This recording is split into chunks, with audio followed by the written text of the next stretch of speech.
किसी पीड़ित इंसान की आखिरी उम्मीद कोर्ट होता है। अगर वही कोर्ट, वही सिस्टम मौत का कारण बन जाए तो क्या होगा?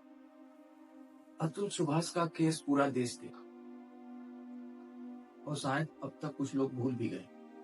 ना कोई कैंडल मार्च निकला, ना कोई गिरफ्तारी हुई। आप सबने वो 80 मिनट का वीडियो देखा होगा, मैंने भी देखा।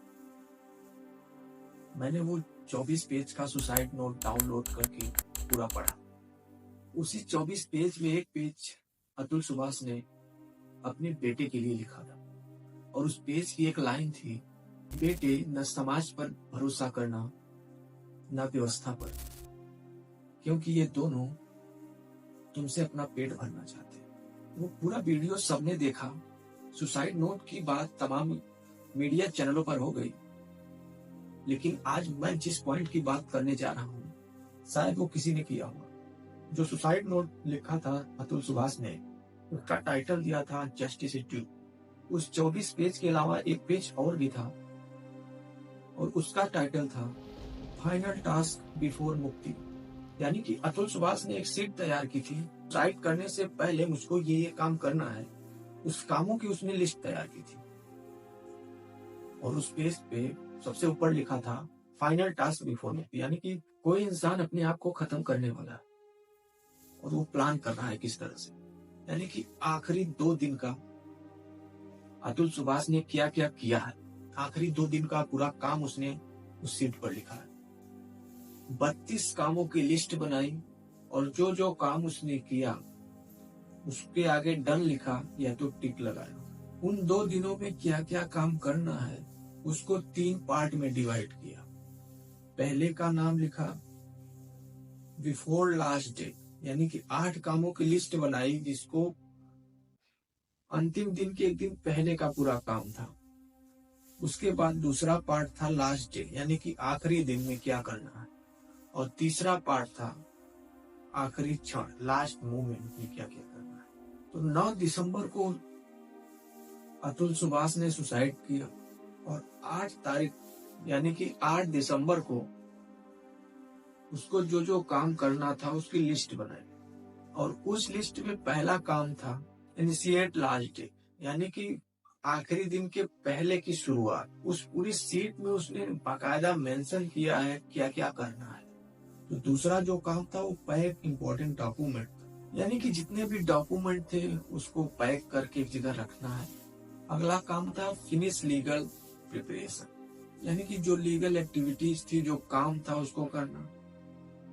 उसके बाद अगला काम था ऑफिस के काम को पूरा कर, यानी कि एक इंसान मरने वाला है और वो प्लान कर रहा है कि हमें ऑफिस के काम को भी पूरा करना है, क्योंकि अतुल सुभाष डिप्टी मैनेजर थे अपनी कंपनी, तो ऑफिस के काम को भी पूरा करना था।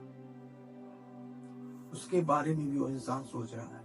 उसके बाद अगला काम था कि जितने भी कम्युनिकेशन थे, मेल वगैरह जो भी थे, उसको एक जगह रखना। अगला काम था बैकअप तैयार करना, यानी जो भी डॉक्यूमेंट और ये कम्युनिकेशन वगैरह एक जगह रख रहा है उसका एक बैकअप हो।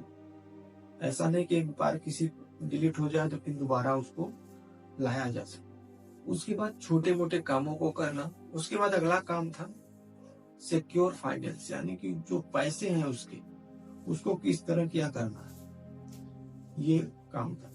ये था 8 दिसंबर का काम। उसके बाद आता है लास्ट डे, यानी कि आज 8 दिसंबर की रात 12 बजे के बाद 9 दिसंबर आता है और वहां से शुरुआत होती है वो लास्ट डे। तो लास्ट डे में उसने जो पहला पॉइंट लिखा था उसमें था मेक ऑल पेमेंट। उसको पैसे पूरा जिसका लिया है या जिसको देना है, क्योंकि उसके घर में 1-2 नौकर काम करते थे, खाना बनाने वाले थे या और सब जो भी थे, जिसको भी पैसा देना था वो सब उसको पेमेंट करना था। उसके बाद अगला काम था all document upload and scan करना एंड अपलोड करना और उसको मेल करना, यानी कि जितने भी डॉक्यूमेंट थे उसको अपलोड करना, स्कैन करके अपलोड करना और मेल करना। जो सुसाइड नोट लिखा था उसको अपलोड करना। उसके बाद अगला काम था उसका submit laptop, charger, ID kit, ID, यानी कंपनी के जितने भी चीज थे उसको ऑफिस में जाके सबमिट करना था उसको। और उसके बाद अगला काम जो उसने लिखा था फंदा तैयार करना, यानी कि इस चीज को भी उसने एक कामों में जोड़ा था कि हमें इतने काम के बाद ये करना है। जो फांसी लगाने वाला था वो उसके लिए फंदा तैयार करना था उसका अगला काम। उसके बाद अगला काम उसने जो लिखा कि फोन अनलॉक करना, फिंगरप्रिंट और फेस लॉक को उसको हटाना, यानी कि फोन को पूरी तरह अनलॉक करना, इस फोन को रख दे, कोई भी आकर जो आए बाद में उसे वो पूरी तरह देख सके। उसके बाद अगला काम था छोटे मोटे कामों का डाटा तैयार करना, और उसके बाद जो काम लिखा था उसने वो वही काम था जो हम सब ने देखा, वीडियो बना। वो 1.5 घंटे की वीडियो बनाया। उसके बाद अगला काम था उसे लाइव अपलोड करना। इतना सब करने के बाद आता है लास्ट मोमेंट। लास्ट मोमेंट में उसने कुछ कामों को लिखा। सबसे पहला काम जो लिखा, उसने लिखा डिस्ट्रॉय आई, यानी खुद को बर्बाद कर। और जो दूसरा काम लिखा वो था जो वीडियो और नोट बनाया है, वो जो लिखा है 24 पेज का, और जो वीडियो बनाया है उसको अलग अलग ग्रुप में भेजना। जैसे कि उन्हें राष्ट्रपति के पास भेजा, supreme court, high court, Elon Musk, इन सब के पास वो भेजा वीडियो और वो पूरा जो लिखा था सुसाइड नोट। उसके बाद उसका अगला काम था फैमिली को मैसेज करना। उसके बाद अगला काम लॉयर को मैसेज करना, जो वकील उसका केस लड़ रहा था उसको मैसेज करना। उसके बाद था ऑफिस में मेल करना, यानी कि अपने जहाँ काम करता था उस ऑफिस में मेल करना था। उसके बाद जो अगला काम लिखा था वीडियो को अपलोड करना लाइव, और उसके साथ वो 24 पेज का जो था उसको भी अटैच करना। उसके बाद अगला काम उसका था कोर्ट के कॉपी को भी मेल करना, यानी जो केस चल रहे थे उसके कॉपी को मेल करना। और अगला काम था हाई कोर्ट और सुप्रीम कोर्ट के पास उन सब चीजों को भेजना। अगला काम था जितनी भी चीज उसने करी, यानी कि जो भेजा, जितने भी डॉक्यूमेंट, वो वीडियो और जो 24 पेज का उसका जो लिखा था वो सब भेजा, उसका बैकअप तैयार करें। अगला काम था मेल का अटैचमेंट चेक करना, जो भी जितने भी मेल किए हैं उसमें जो जो चीज अटैच की है उसको चेक करना। उसके बाद आता है आखिरी के 6 काम, और उन 6 कामों में सबसे पहला काम था सुसाइड नोट को टेबल पर रखना, यानी कि जो 24 पेज उसने लिखे हैं, तैयार किए, उसको टेबल पर रखना। उसके बाद अगला जो काम था कमरे की चाबी, बाइक की चाबी, कार की चाबी को फ्रीज पर रखना, यानी कि जितनी भी चाबियां थी उसके पास वो फ्रीज पर रख दिया, उसमें लिखा है, बकायदा मेंशन कर दिया। अगला काम जो है उसका 108 बार शिव का जाप करना। और अगला काम जो है, यानी सेकेंड लास्ट काम है, दरवाजे बंद करना और सारी खिड़कियां कमरे की खोलना, यानी कि दरवाजा बंद करना और पूरी खिड़कियां खोलना। उस लिस्ट में लास्ट काम जो मेंशन किया उसने वो था नहाना, और इसके बाद वो कुछ नहीं लिखा। शायद इसके बाद वो सीधा सुसाइड किया, और उसके बाद वो कुछ लिख भी नहीं सकता था, क्योंकि जितने भी काम लिखे हैं उसमें वो टिक लगाया है या डर लिखा है। तो इस चीज को ना वो टिक लगा सकता था काम करने के बाद, ना डर लगा सकता था, क्योंकि